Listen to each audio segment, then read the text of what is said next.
Алијанса на албанците обвини за прекршување на изборниот законник во Струга.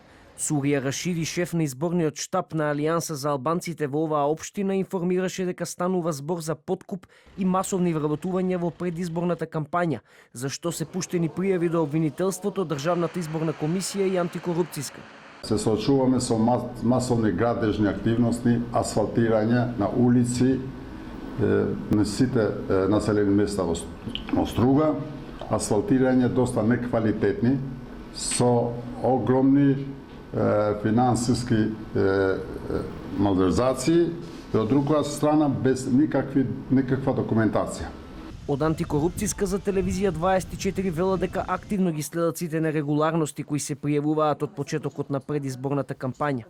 До сега на седница се одбиени 2 приговори од политички партии, а по собствена иницијатива од допрен глас на медиуми имаат отворено и неколку случаи, кои во најголем дел пак се однесуваат на користење на службени возила од страна на политичари за партиски цели.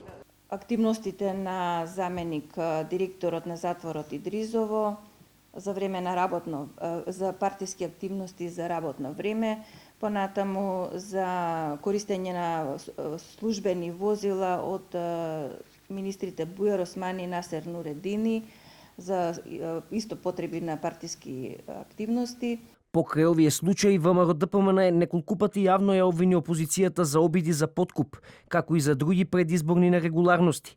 Од Државната изборна комисија и антикорупцијска посочуваат дека приговорите мора официјално да се достават до нив, за тие да можат да реагираат во координација со јавното обвинителство. Владеачката СДСМ досега ги демантираше сите наводи на опозицијата, нагласувајќи дека изборите на 17 октомври ќе поминат во фер и демократска атмосфера.